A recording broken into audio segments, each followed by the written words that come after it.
اتنا کٹھن امتحان، اتنی مشکل زندگی، کب پیار میسر آئے گا ہمیں، کب کوچ کر جائے گی ہماری روح اس فانی دنیا سے؟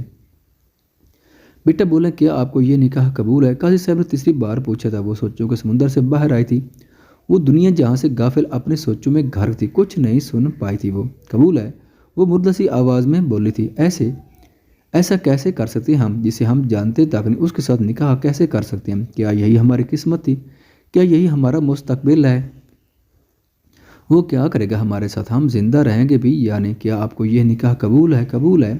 اس کی بھاری گمبھیر آواز تعبیر کے کانوں میں پڑی تھی۔ وہ لب بھینتی ہوئی نکلتی سسکی کو روکنے کے لیے منہ پر ہاتھ رکھ گئی تھی۔ اس کا دستخط دیکھے بغیر وہ کانپتے ہاتھوں کے ساتھ نکاح نامے پر دستخط کر چکی تھی۔ نکاح ہو چکا تھا۔ ایک آدمی فون پر ریکارڈ کرنے کے بعد فون اس کی طرف بڑھا چکا تھا۔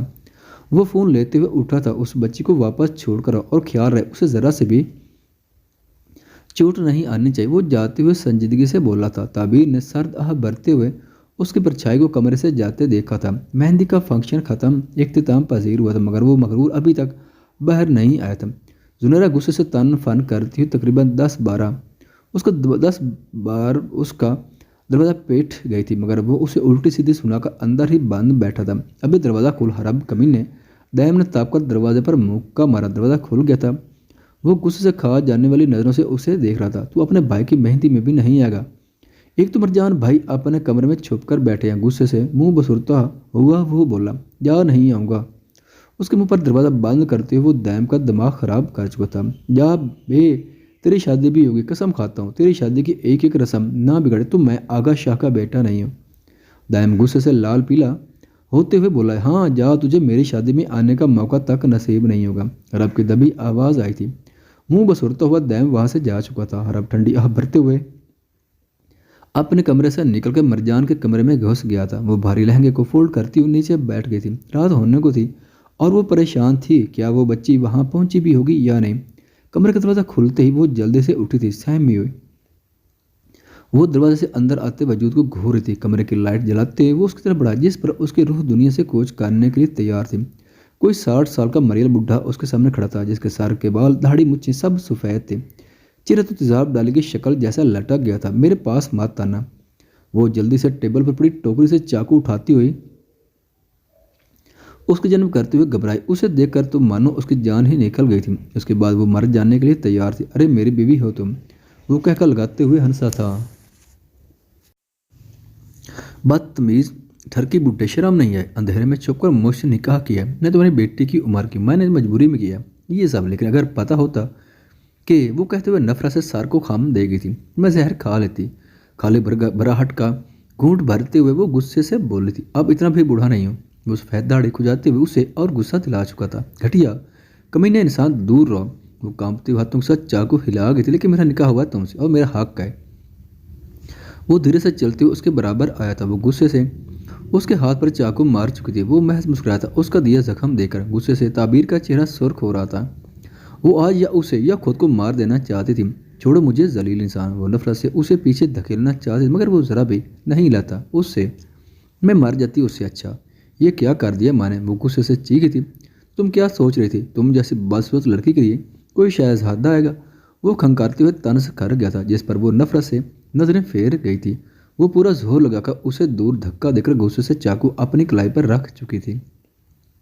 ہم آج خود کو ہی ختم کر دیں گے۔ کلائی سے نکلتے خون کو دیکھ کر وہ سنجیدہ ہوا تھا۔ رکو، وہ گمبھیر آواز میں بولا تھا۔ اس کی یکدم بدلی آواز پر تعبیر نے حیرانگی سے اسے گھورا تھا۔ وہ آنکھوں سے لینس نکالتے ہوئے نیچے پھینکتا ہوا اس کے قریب آیا تھا۔ تعبیر کا دل شدت سے دھڑکا تھا۔ وہی مسحور کر دینے والی ہجر گرے حسین آنکھیں، کافی ہے، یہ کچھ اور دیکھنا پسند کرو گی؟ دھیرے سے کہتا ہوا وہ اس کا دل دھڑکا گیا تھا۔ نظروں سے اسے مسحور کرتے ہوئے اس کے ہاتھ سے دھیرے سے چاقو لے کر دور پھینک چکا تھا۔ کون؟ وہ گھبرائی اسے سر سے پاؤں تک گھور گئی تھی۔ وہ ٹھنڈی آہ بھرتے ہوئے چہرے سے پلاسٹک کی مصنوعی جلد اکھاڑ رہا تھا۔ تعبیر منہ پر ہاتھ رکھے حیرت، غصے اور خوف سے اسے دیکھ رہی تھی۔ وہ اپنے اصل روم میں آ کر سنجیدگی سے اس کی جانب دیکھ گیا تھا، جو دل میں اس بڈھے سے بچ جانے پر پہلے تو خوش ہوئی، مگر جلد ہی غصے سے ابل پڑی تھی۔ ہمت کیسی ہوئی ہم سے جھوٹ بولنے کی؟ اسے خود سے دور کرتے ہوئے وہ غصے سے بولی تھی، جبکہ وہ تو بے سختہ اسے محبت سے دیکھ رہا تھا۔ ہم کبھی معاف نہیں کریں گے، بہت بڑا جھوٹ بولا ہے آپ نے ہم سے، وہ روتے ہوئے بولی تھی۔ وہ سپاٹ نظروں سے اسے دیکھ رہا تھا۔ یہ کیا کر رہے ہو تم؟ آدمی جو فریج میں گلاس رکھ رہا تھا فوراً گھبرا کر پیچھے دیکھ گیا تھا۔ تم کس سے پوچھ کر یہاں شراب لائے ہو؟ اپنے لیے سر، تمہیں چھوڑیں گے نہیں۔ دوسرے آدمی نے اسے پہلے وارننگ دی تھی۔ وہ گھبراتے ہوئے منہ میں باقی گھونٹ بھر کر فریج سے گلاس اٹھا چکا تھا۔ سر نے جوس منگوایا ہے، جا کر دے کر آؤ، دوسرا آدمی کہتا ہوا وہاں سے چلا گیا تھا۔ جوس چاہیے؟ اچھا، وہ نشے سے مست ہوتے ہوئے بولا۔ فریج سے جوس نکال کر ایک خالی گلاس اٹھا لایا تھا۔ اپنے گلاس میں جوس ڈالتے ہوئے وہ شراب اور جوس مکس کر چکا تھا۔ اب نہیں نظر آئے گی، وہ ہنستے ہوئے گلاس کو دیکھ کر بولا۔ ادھر بات سنو۔ دوسرے گلاس میں جوس بھرتا ہوا وہ پیچھے آدمی کے بلانے پر جلدی سے اس کے پاس گیا تھا۔